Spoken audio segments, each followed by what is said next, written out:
Took a tough way to go out, I guess, in that game. What did you make of it? Yeah, tough. We took a real beating in the first 25 minutes. I think they had 14 or 15 sets to our 3 or 4. So,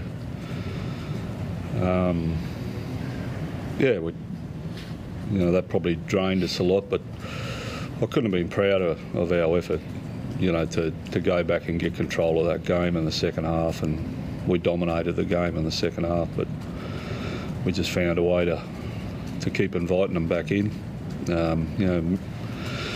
Should have gone to 8, should have controlled the ball.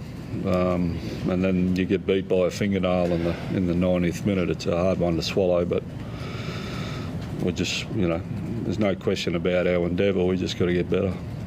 Think of the try. Do you think he grounded it? Oh, well, if they say he grounded it. No, he probably got a finger on it. How tough was it out there, Benny? I mean, given the fact that you guys are sort of getting into sort of the 90th minute of a footy match and the conditions aren't great and things like that, like how much do you think that was playing a role in that sort of extra time? Yeah, it wasn't ideal.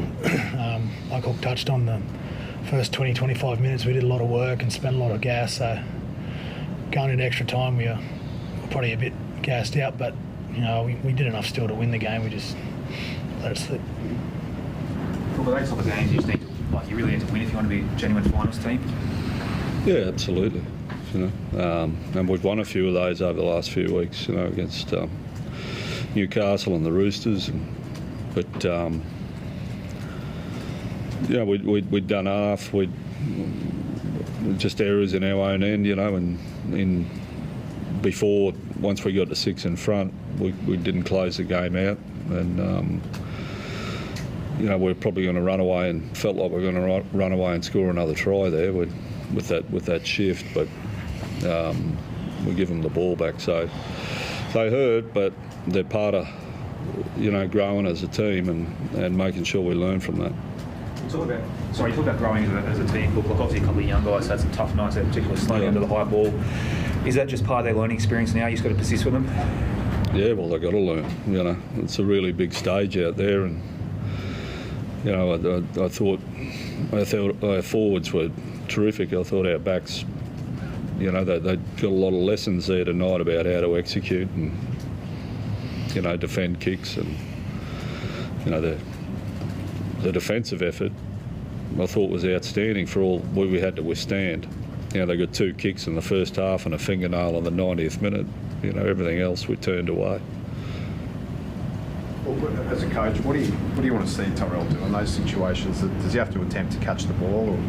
Oh, look, he'll be all right. He'll learn from that, and we'll help him.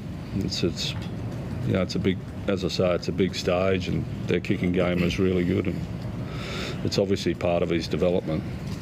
But there are a lot of other things that happen in that game from some experienced guys as well that we should have sewn it up earlier. How's Josh Hook? I mean, that's obviously not the milestone day he wanted, I guess. No, he's got a groin problem.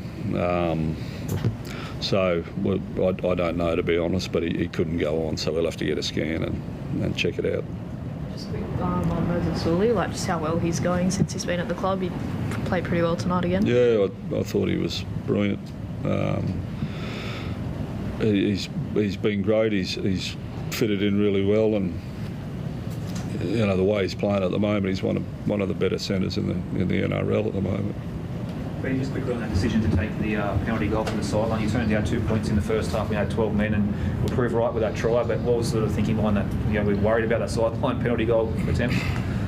No, I went over to Zach and asked if he was confident to have a shot, and he said yes. And I'm going to back my teammates. If they're confident to get a job done, then I'm going to put my faith in them. So yeah, he got it done.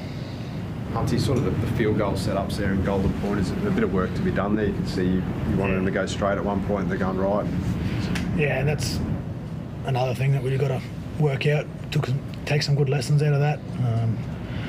You get down to those points, and we sort of got away from where you want to lay to kick that field goal a couple of times, and it probably did cost us. Yeah. Is that sort of what you're talking about there, Hook, in terms of like that game management when you're in those tight games and the learnings for the young fellas in terms of like taking away from that game, just going, oh, there are things that we can do better, we need to do better when we're in those situations. Yeah, I mean, there's a few old fellas out there too that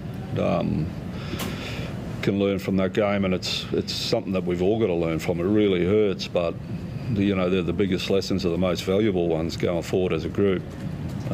So, as I say, like, I couldn't have been prouder of the way we withstood that barrage and then got back to lead 16-10. We should have led 18-10, and even in the extra time, they had the better extra time through our errors. So, and we kept scrambling and finding a way to stay in the game. But there's a lot of lessons for us all, as a club, to make sure that when we get in those positions, we can close them off. And it's not about young blokes or that. If you're in first grade, you're in the NRL, to put that much into the game and get that close to a win, we've got to learn how to finish that.